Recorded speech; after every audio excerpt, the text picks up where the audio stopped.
قصداني وقصة النبي يوسف قصداني وحي كبلاونيسا ريو waxayna ku dhamaanaysaa riyada fasiraadeeda قصداني وحي كساسونتها النبي يوسف iyo walaalkiis wax dhaxmar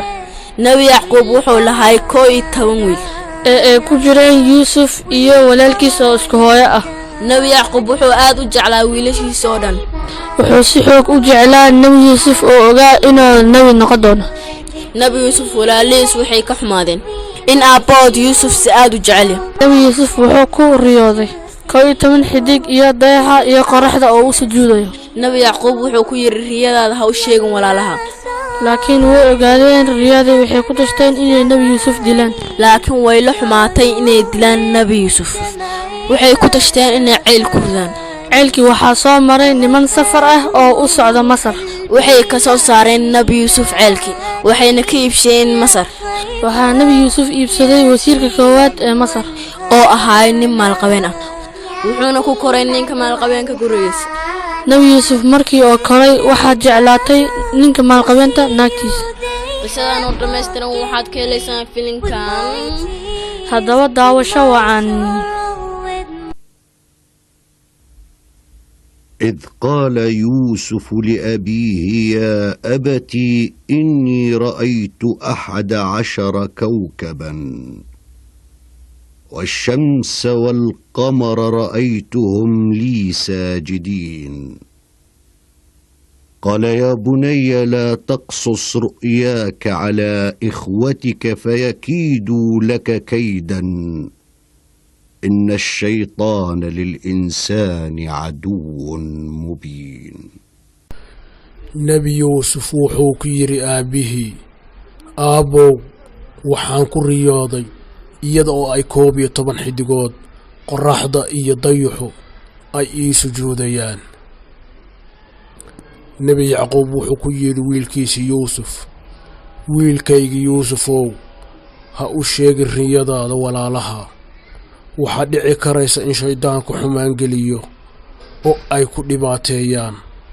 sababtoo ah shaydaanku waxa uu u yahay dadka cadow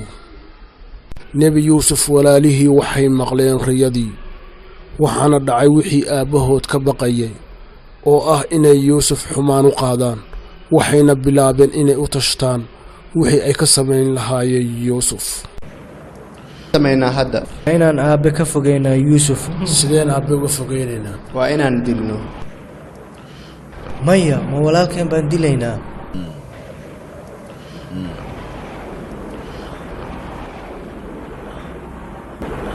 aanu geeno meel aad u fog aanu weligiis ka soo noqon karin wuu soo noqonayaa taladaadana ma fiicno inaan dilno waxaa ka fiican inaan fogeyno may inaan dilnaa ka fiican inta uu yar yahay oo nagu weynaanin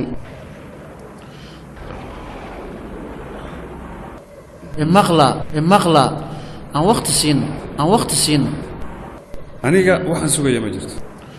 aniga ma ogol in walaalkay la dilo ma haysaa wax ka fiican aniga wax fikrada ma hayo laakiin waxaad ka hadlaysaan aabe ayaan u sheegayaa adiga sheekadii oo dhan baad xumeynaysaa maya aniga walaalkay in la dilo ma rabo maxaad rabtaa haddaba haddii la rabo ha la fogeeyo laakiin idinkuma raacsana in la dilo talo kale ayaan hayaa meel fog aan geyno kadibna aan ugu soo tagno haa meel fog uusan ka soo noqon karin haddii la fogeeyo dad kale ayaa helaya oo addoon ka dhiganaya ka waran marka uu weynaado haddii uu soo noqdo kan ayaa aabba noo sheegaye sideen Yuusuf meel cid looga tagnaa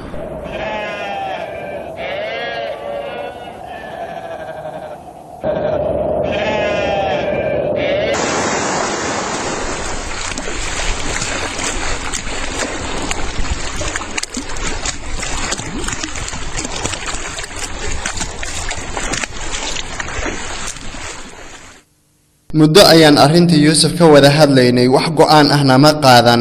meesha kama tagayno ilaa aan go'aan ka qaadano dhageysta ceelkan baan ku ridaynaa waxaana leenahay isagaa ku dhacay wuuna dhintay oo hadduu dhiman waayana wuu ka soo baxayaa aabbana wuu noo sheegay waxaan kuu malaynayay caqli fiican inaad hayso aniga kama wada ceelkan laakiin mid kale oo fog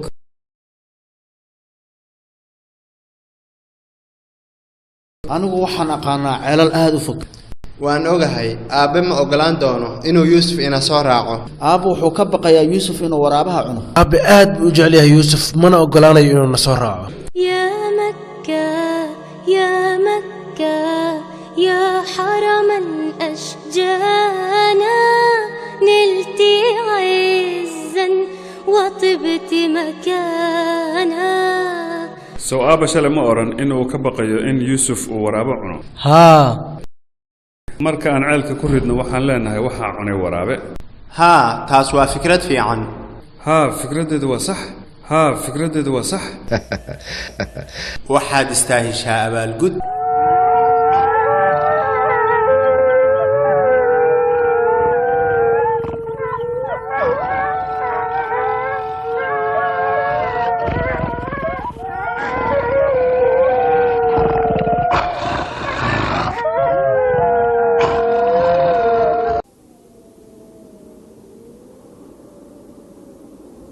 قال قائل منهم لا تقتلوا يوسف وألقوه في غيابة الجب يلتقطه بعض السباعين.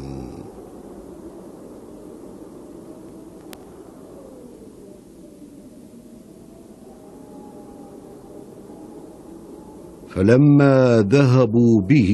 وأجمعوا أن يجعلوه في غيابة الجب وأوحينا إليه لتنبئنهم بأمرهم هذا وهم لا يشعرون. waxa uu mid ka mida yuusuf walaalihii yidhi war yuusuf ha dilina ee ku rida ceel fog kaas oo ay dadka safarada ahi ay hore u qaadan doonaan.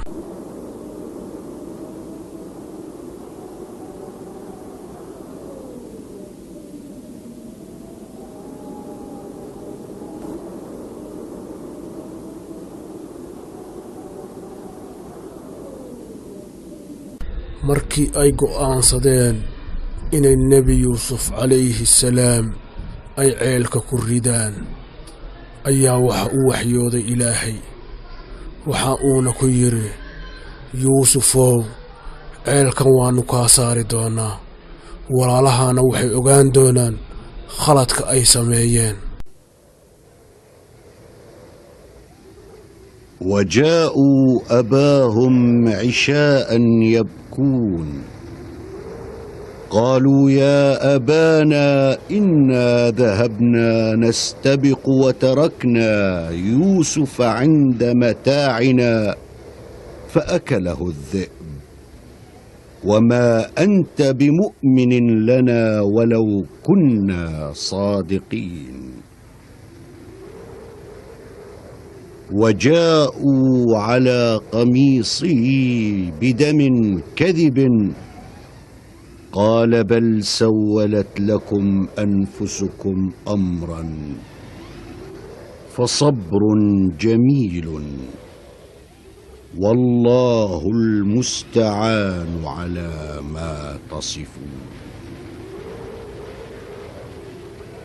waxay u yimaadeen fiidkii aabbahood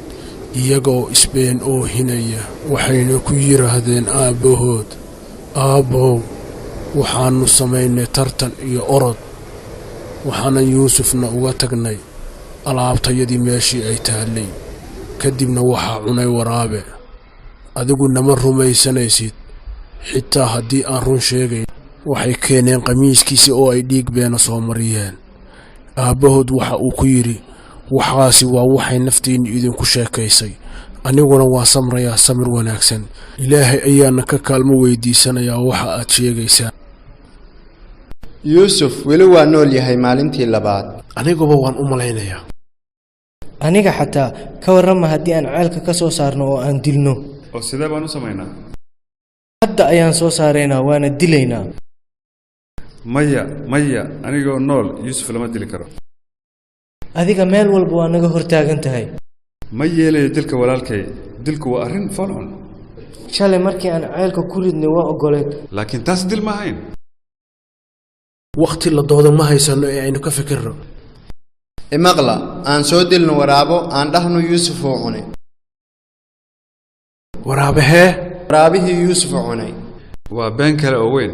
waa been kale oo weyn waa been kale oo weyn waqti ma hayno waraabayaashana nama sugayaan ee ina keena aan raadinne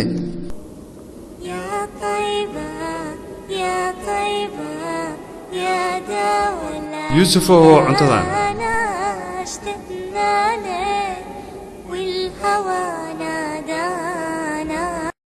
wiilyow ceelkaa biyo nooga keen waayahay adeer ceelkaas aad oo biyo naga soo waraabi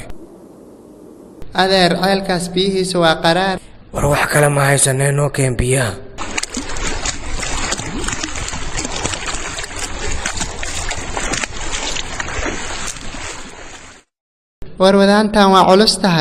warwadaantan waa culus tahay wax culus baa la socda alla waa wiil aad u qurux badan waxaan u geenaynaa odayga ma yuusuf oo ceelka laga soo saarayaad aragtay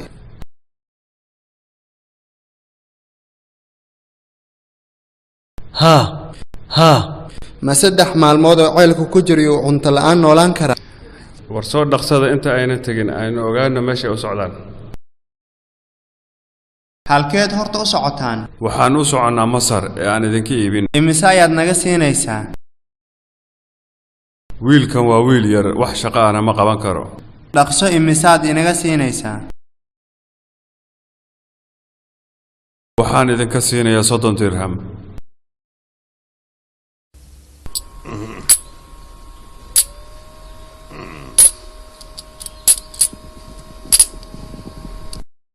waxay nebi yuusuf ku iibsheen qiimo aad iyo aad u liita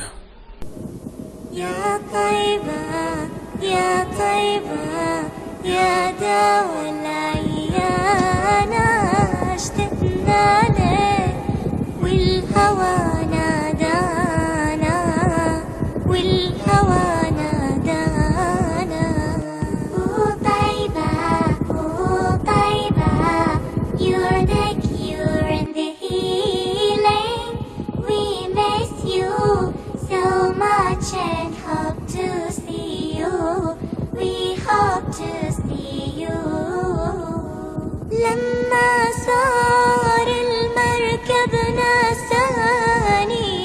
صاروا الدمع ما جفاني nimankii safarka ahaa ee iibsaday nebi yuusuf calayhim assalaam waxay soo mareen dhul badan way soo socdeen waxayna soo galeen waddanka Masar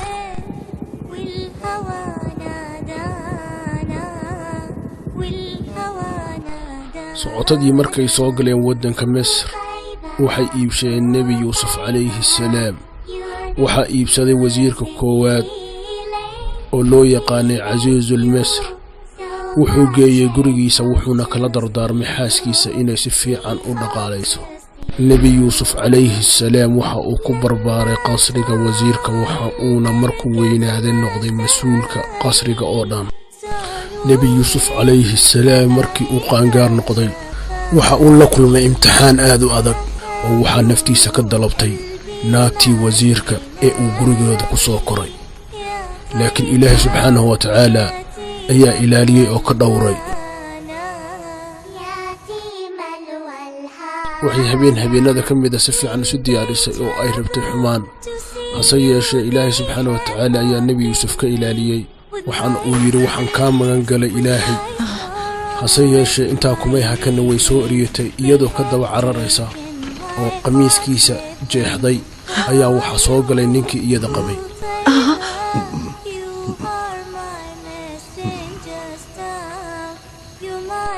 isla markiiba been ayay sheegtay oo ninkeeda waxay ku tiri isaga ayaa naftayda iga doonay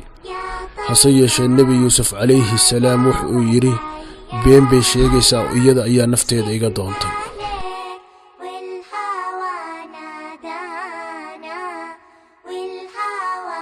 casiisku wuxuu ugu yeeray nin garqaado ah oo caddeeyo labadooda mid ka khaldan annagu wax markhaati ah ama garqaada uma baahnin waxaan ognahay inuu yuusuf dembi lahayn adiga maxaa ku geliyey adiga oo shaqaale ah inaad ka hadashid madaxdaadu inay dembi leeyihiin iyo in kale adiga yuusuf waxaad xumaanta ugu malaynaysaa kadib markii uu labadeenna noo garqaaday oo uu adiga kugu xukumay akhlaaq xumo. war maxaad ku hadlaysaa? waxaad ogaan doontaa inaanu yuusuf dembi lahayn, magaalada oo dhammina way ogaan doontaa. haddaba ina keen shaqadeenna aan qabsanne oo aan boqorka cabitaan u geeye. boqorkaygiiyow, maradan qamiiska ka go'day iyo qamiiska ayaan waxaan ku ogaanaynaa labadoodaba midka runta sheegaya. waxaynuna arkaynaa marka aan maradan meesheedii ku celinno in qamiisku dhinaca hore ka jeexan yahay ama dhinaca dambe. waa arrin wanaagsan, laakiin maxay tahay taa macnaheedu? haddii qamiisku dhinaca hore ka jeexan yahay, iyada ayaa run sheegaysa oo isaga ayaa been sheegaya. haddiise qamiisku ka jeexan yahay dhinaca dambe, been ayay sheegtay oo isaga ayaa run sheegaya. waa arrin macquul ah. haddaba aynu eegno.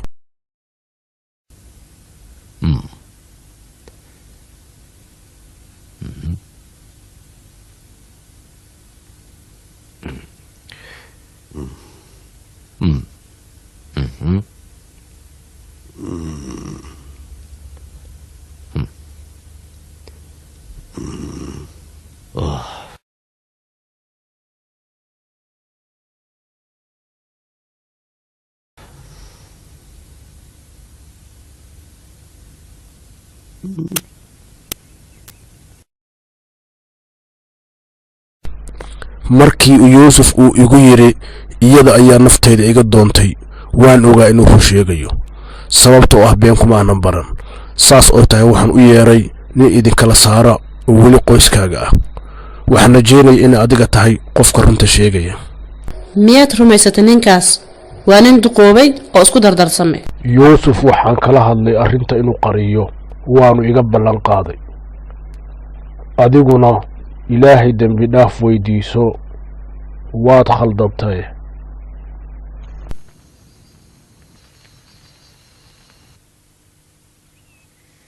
si kastoo uu qurux badan yahay waa uun addoon la leeyahay. addoon sideeya? waa mid aada qurux badan, waxaana dadku sheegayaan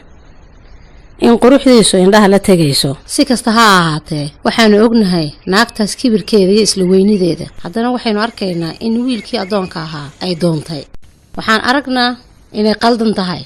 haddii uu ahaan lahaa dagaalyahan ama nin lacag leh ama nin amiira, arrintu sidaa way ka duwanaan lahayd. naagtaa waa naceebaysay dumarka wanaagsan ee boqoradda iyo ninkeeda madaxda ahi qabaan, waxayna naftiisa ka doontay wiilka yara ee addoonka u ahay. ka waran haddii iyada ahaan lahayd? haddii iyada ahaan lahay, naftayda aan dili lahay inta aysan ceebtan faafin.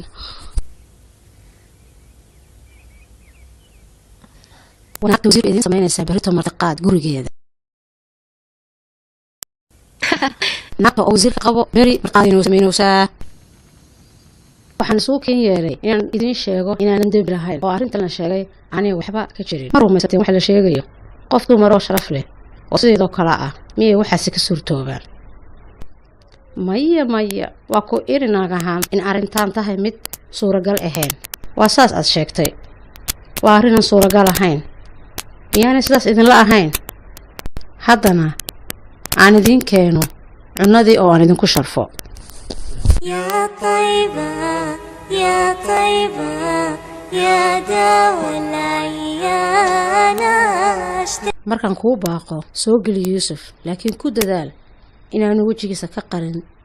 dumarka siduu mar walba uga qarin jiray. ma fahamteen? haa, waa fahmi.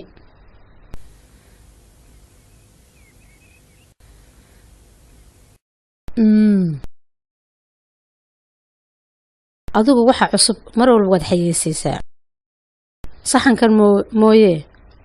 macaankiisu aad buu u daran yahay. يا طيبة يا طيبة يا دوا العيان. اشتقنا لك والهوى نادانا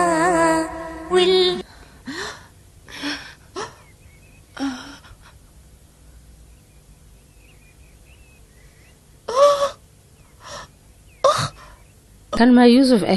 haa waa kaad igu caayayseen xaasha lilaah kan dad ma oho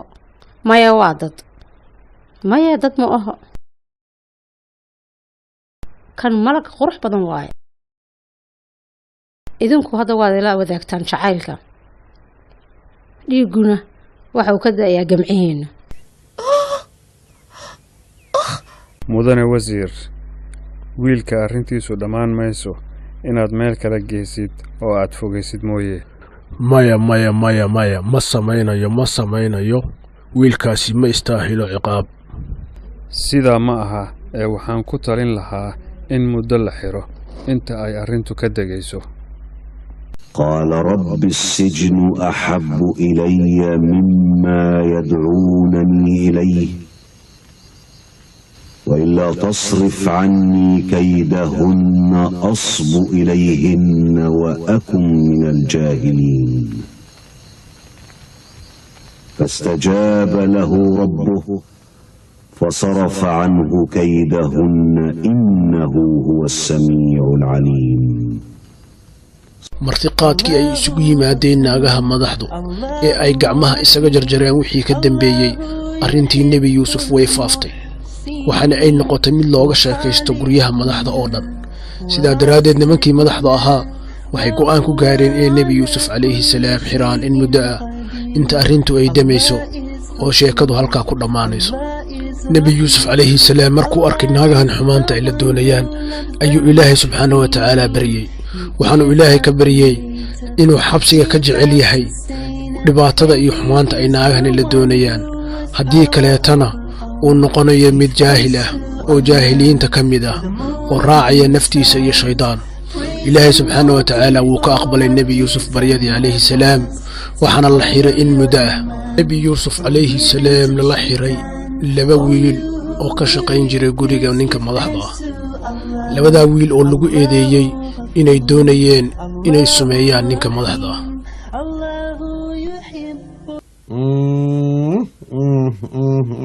war maxaa kugu dhacay waxaan arkay riyo aad ii wareerisay oo aan aad uga naxay xalay waxaan ku riyooday aniga oo khamri shushubaya aniguna waxaan arkay riyo aad u naxdin leh maxaad aragtayna waxaan arkay aniga oo madaxa ku sida rooti shimbirana ay cunayaan rootiga markaas maxay kula tahay haddeen weydiino ninkan yuusuf ay inala xiran waa nin wanaagsan haa waa nin wanaagsan waa nebi waana dhashii nebiyada يا صاحبي السجن أأرباب متفرقون خير أم الله الواحد القهار ما تعبدون من دونه إلا أسماء سميتموها أنتم وآباؤكم ما أنزل الله بها من سلطان إن الحكم إلا لله أمر ألا تعبدوا إلا إياه ذلك الدين القيم ولكن أكثر الناس لا يعلمون يا صاحبي السجن أما أحدكما فيسقي ربه خمرا وأما الآخر فيصلب فتأكل الطير من رأسه قضي الأمر الذي فيه تستفتيان nebi yuusuf calayhi salaam waxa uu waaniyey wiilashii xabsiga kula jiray waxa uuna uga sheekeeyey ilaahay subxaanahu wa tacaala in keligii la caabudo oo aan cid kale lala caabudin waxa uu kadibna u sheegay fasirkii riyadii ay ku riyoodeen wuxuuna u sheegay in midna la sii daynayo midka kalena la deldelayo oo madaxiisa ay cuni doonto shimbiri maxay kula tahay sida uu noogu fasiray riyada aynu aragnay ninkani haddii ay run noqoto sida uu inoo sheegay waan halaagsamay haa waxay u muuqataa inay sidaa noqonayso waxa uu iga dalbaday inaan qisadiisa iyo meesha uu ku xidhan yahay sida gardarrada ahba aan boqorka u sheego taasi ma tahay wax ku filan inaan rumaysanno inay sidaas u tahay riyada fasirkeedu. had iyo goor wuxuu inoo sheegi jiray run oo weligiis been kama aynan baranin. waa runta, waa nin wanaagsan, waxaan ka baqayaa inay run tahay siduu noo sheegay. waa nin wanaagsan, waa dhashii nebiyada, aabbihii waa nebi yacquub, awowgiina waa nebi isxaaq, awowgii kalena waa nebi ibraahim calayhim assalaam. waa nebiyo dadkooda ugu yeeri jiray inay ilaah keliya caabudaan iyo tawxiidka allah. wuxuu nebi yuusuf calayhi salaam ka codsaday kii la sii daynayey inuu u sheego boqorka sida gardarrada ah ee nebi yuusuf calayhi salaam meesha uu xiran yahay. hase yeeshee wiilkii shaqadiisii ayuu iska bilaabay oo waa uu ilaaway. waxaa dhacday in muddo kadib boqorkii waddanka xukumay uu ku riyooday riyo aad iyo aad uga baqay, taasoo uu ugu yeeray dadkii riyooyinka yaqaanay oo dhan inay u fasiraan, hase yeeshee ay awoodi waayeen.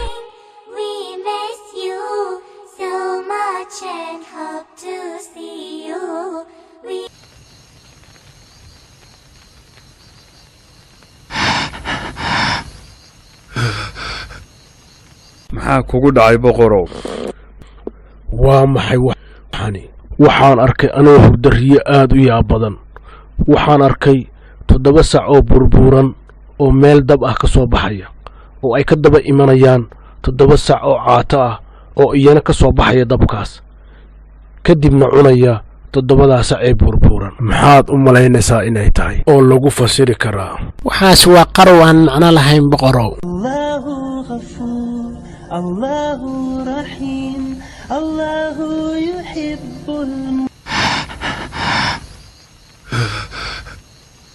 waa maxay waxani? maxaa kugu dhacay boqorow? waxaan arkay 7 sabuul oo cagaaran oo doog ah iyo 7 kale oo engegan oo cunaya 7dii cagaarka ahaa. maxay yihiin oo lagu fasiri karaa waxani? الله رحيم الله يحب المحسنين وخالقنا ورازقنا. wardadiyahow ii fasira riyadan aan arkay ee aad ii wareerisay. tani waa qaran boqorow, waa wax isku dardarsan oo aan wax macnaa lahayn. annaguna ma naqaano sida qaranwga loo fasiro. aniga aqaan nin yaqaana riyada oo fasiri kara. waa aya ninka aad sheegaysaa? yuu noqon karaa ninkaasi? waa nin wanaagsan oo xabsiga ku xiran ee ii dira aan xabsiga ugu tagee. waxaan idiin caddaynayaa inuu yaqaan sida riyooyinka loo fasiro, wuuna fasiri karaa riyadan yaabka leh. waayahay u dira. wiilkii waxa uu soo aaday xabsigii, waxa uuna xabsiga ugu yimi nebi yuusuf calayhi salaam. waxa uuna ka baryey inuu riyadan boqorku ku riyooday u fasiro si uu dadka iyo boqorkaba ugu sheego.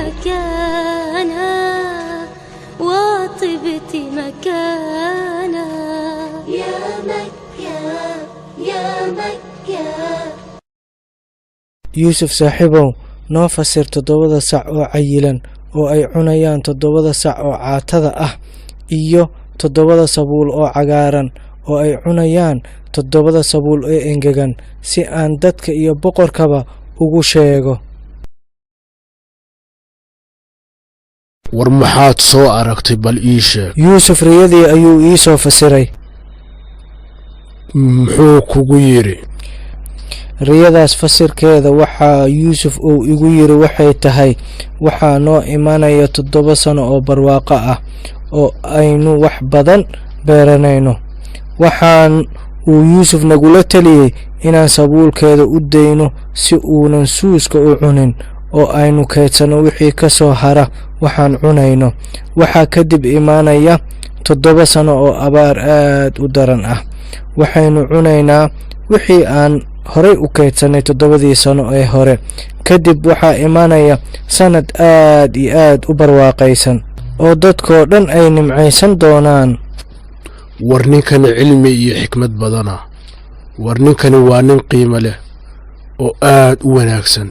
ii keena. قال الملك ائتوني به فلما جاءه الرسول قال ارجع إلى ربك فاسأله ما بال النسوة اللاتي قطعن أيديهن إن ربي بكيدهن عليم.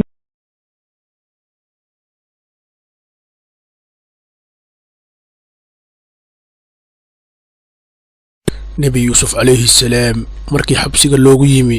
oo la yidhi ka soo bax waxa uu yidhi kama soo baxayo halla ii sheego sababta la ii xiray iyo sababta naagihii gacmaha iska goynayay ay ii xireen waxa uu markaa boqorkii isugu yeeray dumarkii nebi yuusuf calayhi salaam shirqoolka u sameeyey.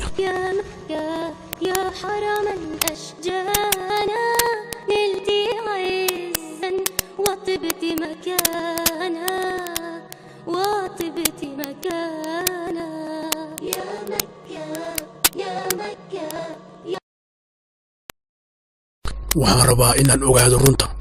oo aad ii sheegtaan sabab yuusuf intaasoo dhan u xiraa. lilah waxu maanaha kuma ogin yuusuf had xaqaaday aniga naftiisa ka doonay waa nin runlow ah waxaanu u sheegayaa wax xumaan ah nama dhex marin aniga iyo yuusuf waxaanan rabaa inuu ninkaygu ogaado inaan khiyaamin ilaahayna kuwa khiyaameeya ma hanuuniyo nafta waa mid xumaan ka farta markaas qofku ilaahay u naxariistay ma ogiye ilaahayna waa mid dembiyaalka dhawa. قال الملك ائتوني به أستخلصه لنفسي فلما كلمه قال إنك اليوم لدينا مكين أمين قال اجعلني على خزائن الأرض إني حفيظ عليم. nebi yuusuf calayhi salaam markii loo geeyey boqorkii waxa uu boqorku ku yidhi nebi yuusuf calayhi salaam hadda wixii ka dambeeya dhibaato lama kulmi doontid. waxa uu nebi yuusuf calayhi salaam boqorkii ka codsaday inuu u dhiibo dhaqaalaha waddanka sababtoo ah waxa uu yidhi nebi yuusuf calayhi salaam waxaan aqaanaa aqoon ilaahay baray oo ah maamulka dhaqaalaha waxaana nahay qof aamina oo hantida ummadda aan dhici doonin.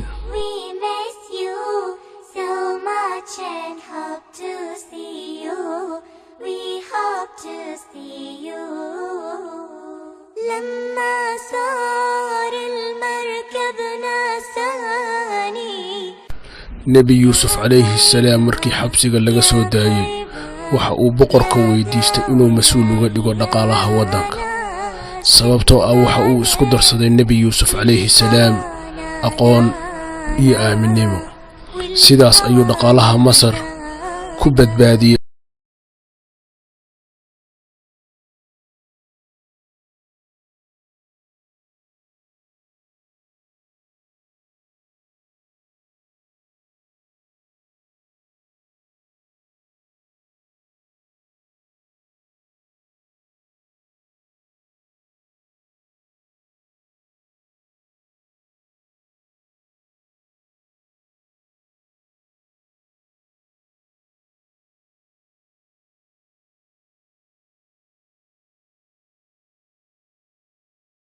oo ummadii oo dhan gaajadii iyo dhibaatadii ka saaray waxaana uu mas-uul ka noqday dhaqaalaha waddanka oo dhan waxaana uu gaaray jagada wasiirka koowaad ama casiisul misr kadib markii waddanka lagu iibsaday isagoo yar addoon dhibaatooyin badanna uu ka soo maray oo lagu xiray xabsi iyo dhibaato uu kala soo maray. 7 sano ee barwaaqada ahaa waxaa ku xigay 7 sano oo abaar ah. nebi yuusuf walaalihii waxaa ku dhacday abaar aad u daran waxay soo aadeen masar oo ay cunto u soo doonteen.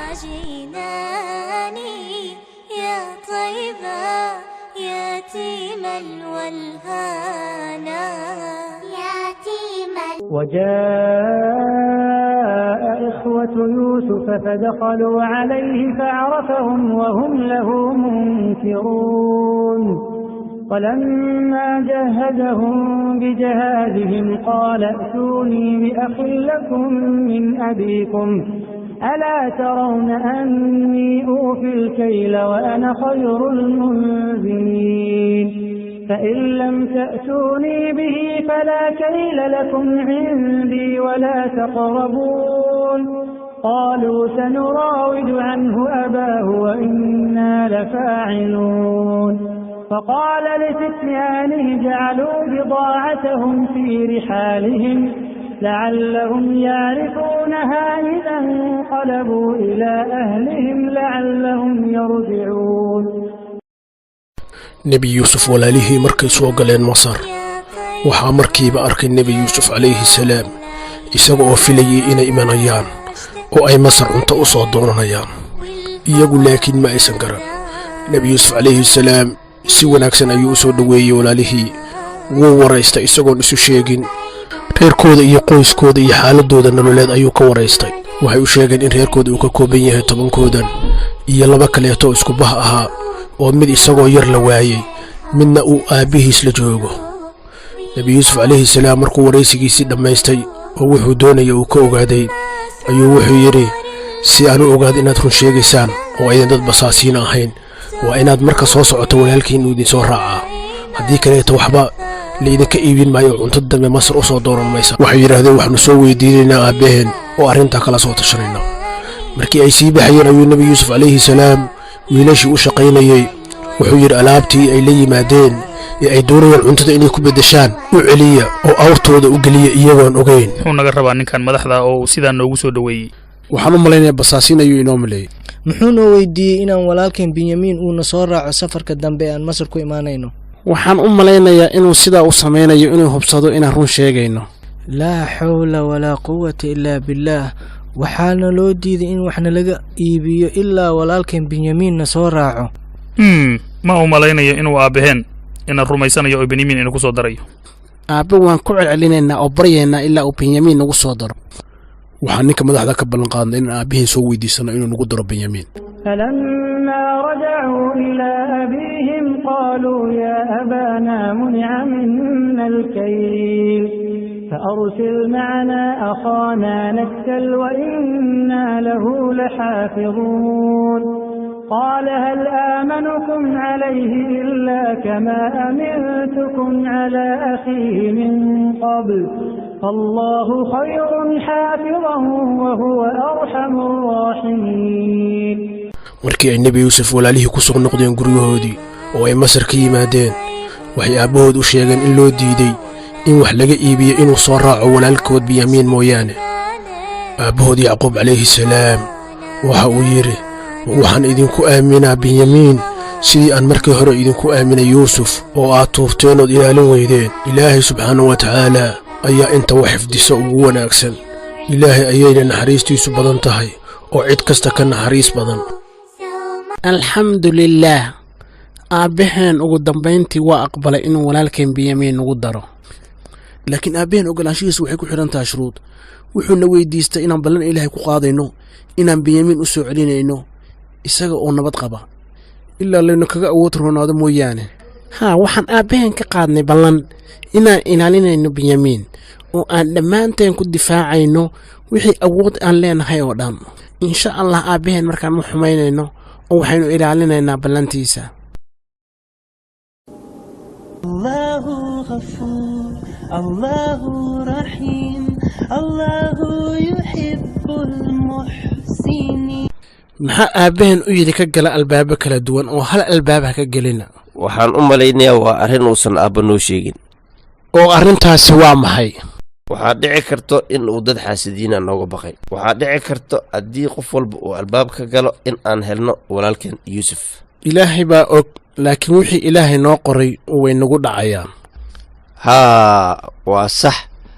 aabbaheen aad buu ilaahay u yaqaanaa cilmi leh maxaad u malaynaysaa aabbe inuu noogu oggolaaday inuu benyamin inagu soo daro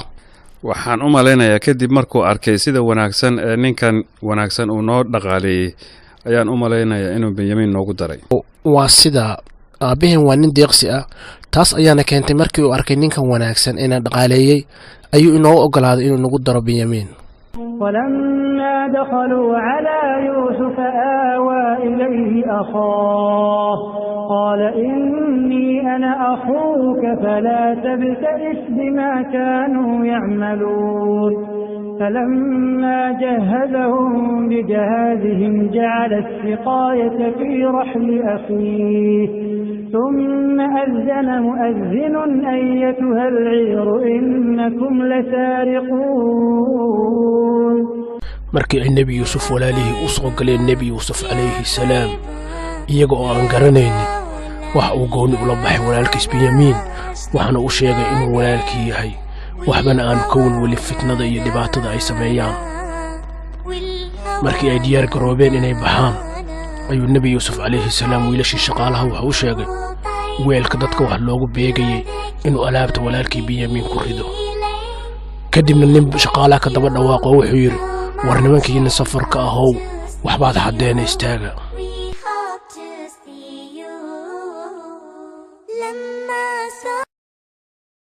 war nimankiina safarka ahow istaaga waxbaad xaddeena yaa maxaad tidhi warniga maxaad ku hadlaysaa oo maxaa idinka maqan oo laydinka xadaynaa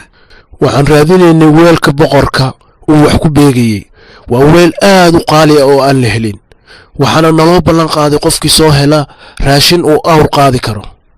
waad ogtihiin meeshan annaga dhibaato uma aanaan imaanin waad ogtihiin dad waxada inaanaan ahayn haddaba maxay tahay abaalkiinnu haddii aad been sheegaysaan oo aad xaddeen abaalkiisu waxaa weeye midka laga helo weelashiisa sida diinteennu sheegayso in addoon laga dhigto oo uu addoon ka dhigto qofkii uu wax ka xaday waa arrin wanaagsan waan idinka yeelay فبدأ بأوعيتهم قبل وعاء أخيه ثم استخرجها من وعاء أخيه كذلك كدنا ليوسف ما كان ليأخذ أخاه في دين الملك إلا أن يشاء الله نرفع درجات من نشاء وفوق كل ذي علم عليم wuxuu ku bilaabay alaabtooda inuu ka raadiyo weelkii uu raadinayay markii uu ka waayey ayuu wuxuu ka raadiyey alaabtii binyamiin markaas ayuu ka soo saaray weelkii sidaas ayaa ilaahay subxaana watacaala ugu sahlay nebi yuusuf inuu walaalkii kala soo haro walaalihiisii kale sababtoo ah sharciga masar wuxuu dhigayey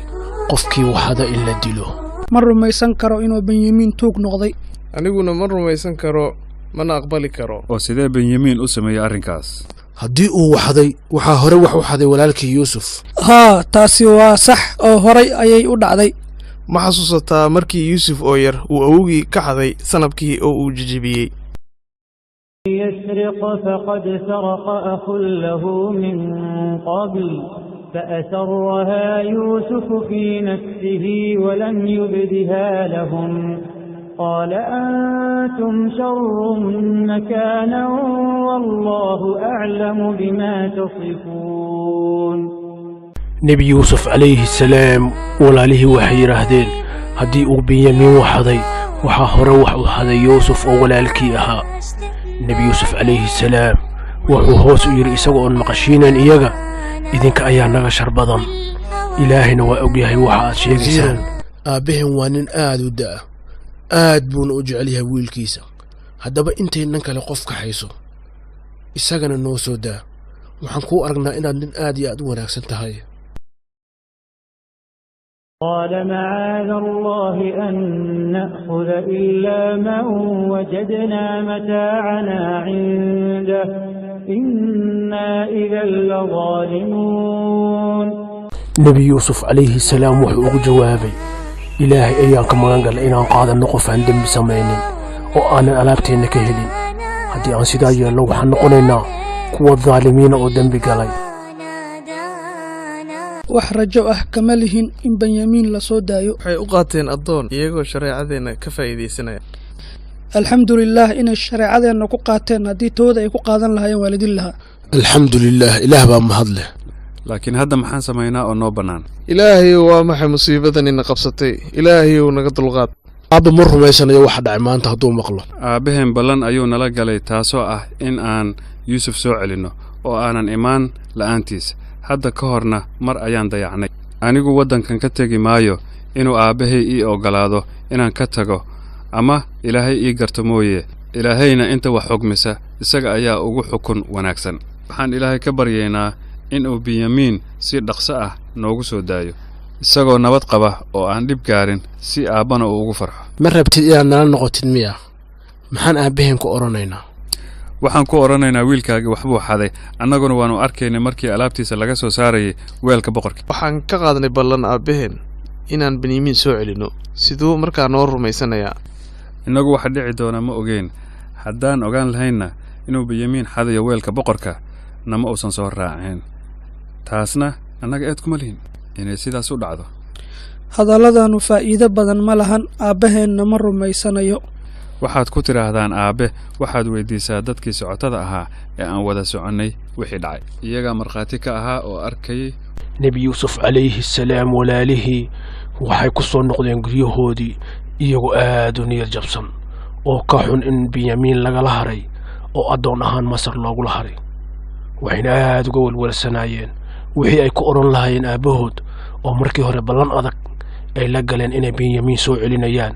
oo aysan u dayacaynin sidii ay yuusuf markii hore u dayaceen قال بل سولت لكم أنفسكم أمرا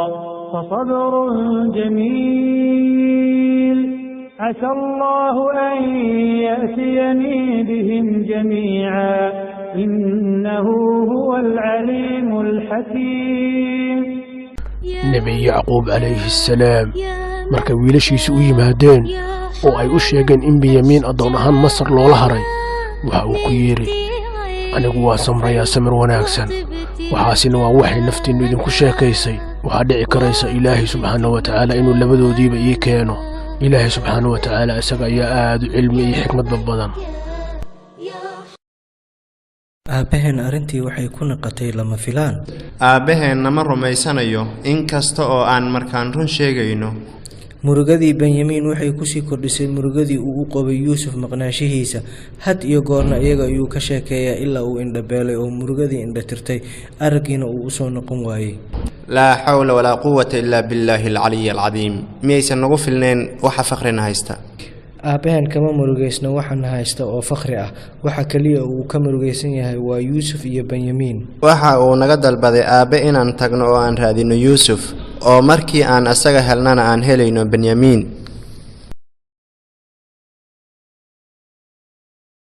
nebi yuusuf calayhi assalaam walaalihii waxaa la kulmay xaalad nololeed oo aad u adag aabbahood nebiyullaahi yacquub calayhi assalaam wuu indhabeelay oo araggii ayaa ka tegey siduu uga walwalsanaa nebi yuusuf calayhi assalaam xaaladdooda nololeed aad ayay u adkaatay oo waxaa helay fakhri aad u daran muddo markay sidaa ahayd oo ay adkaysan waayeen ayay waxay go'aansadeen inay soo aadaan masar oo casiiska masar wasiirka dhaqaalaha ahaa oo nebi yuusuf calayhi salaam ahaa ay sadaqo weydiistaan nebi yuusuf calayhi salaam markuu arkay xaaladda walaalihii ay ku sugan yihiin dhibaatada ka muuqata iyo fakhriga ka muuqda ayaa qalbigiisa naxariis buuxisay wuuna isu sheegay ma adiga ayaa yuusuf ah haa waa yuusuf قالوا أئنك لأنت يوسف قال أنا يوسف وهذا أخي قد من الله علينا إنه من يتق ويصبر فإن الله لا يضيع أجر المحسنين markii ay nebi yuusuf calayhi salaam walaalihii u soo galeen oo uu isu sheegay waxay ku yidhaahdeen ma adiga ayaa yuusuf ah nebi yuusuf calayhi salaam wuxuu ku yidhi haa waxaan ahay yuusuf kanna waa walaalkay benyamiin ilaahay subxaanahu wa tacaala wuxuuna siiyey nicmo sidaasoo kaleetana qofkii sabra ilaahayna ka baqaya ilaahay ma dayacayo ajarkiisa ilaahay baan ku dhaartaye ilaahay waa naga kaa doortay annaguna waan qaldanay haa waxaad noqotay wasiirka koowaad ee masar annaguna waxaanu ku jirnay dhibaato ah waad arkaysaa ilaahay baan ku dhaartay ilaahay waa naga kaa doortay annagu waanu khaldaneen walaalow قال لا تثريب عليكم اليوم يغفر الله لكم وهو أرحم الراحمين اذهبوا بقميصي هذا فألقوه على وجه أبي يأت بصيرا وأتوني بأهلكم أجمعين markii ay nebi yuusuf walaalihii ka qoomameeyeen oo ay ka xumoodeen wixii ay sameeyeen ayuu nebi yuusuf calayhi salaam ku yidhi maanta ciidina waxba idinma haysato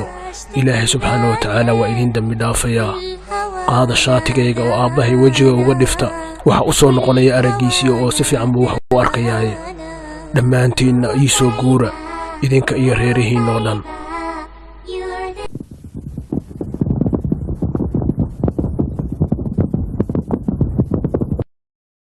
waa maxay aabbaheen waxa uu u leeyahay inuu yuusuf caraftiisa dareemayo taasi macquul ma tahay waxaa ka soo wareegay sanado badan markaan yuusuf ceelka ku ridnay aabbe weli sidiisa hore ayuu u wareersan yahay yuusuf xaggee joogaa sidees u dareemi karaa udagiisa waxa uu sidaa u leeyahay oo keliya jacaylka uu yuusuf u qabo aabow bishaaro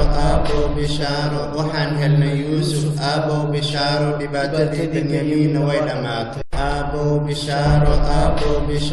waxaan helnay yuusuf فلما أن جاء البشير ألقاه على وجهه فارتد بصيرا قال ألم أقل لكم إني أعلم من الله ما لا تعلمون markii uu u yimi nebiyullaahi yacquub ninkii uu bishaaraynayay waxuu isla markiiba uga dhiftay wejiga shaarkii nebiyullaahi yuusuf nebi yacquub waxa u soo noqday araggiisii wuxuuna noqday mid wax arkaya markaas ayuu wiilashiisii wuxuu ku yidhi soo idinkuma odhan ilaahay waxaan ka aqaanaa wax badan oo aydinka aqoonin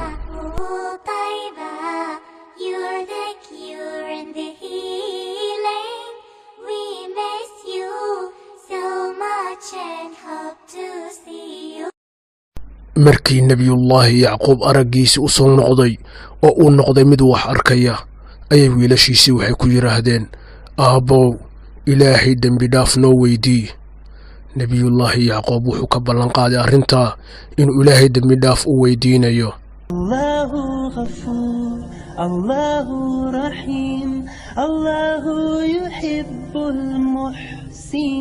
dhammaantood way soo guureen waxayna soo aadeen masar si ay ula kulmaan nebiyullaahi yuusuf calayhi assalaam sidaa waxaa ku dhabowday riyadii nebiyullaahi yuusuf calayhi assalaam oo ku riyooday isagoo yar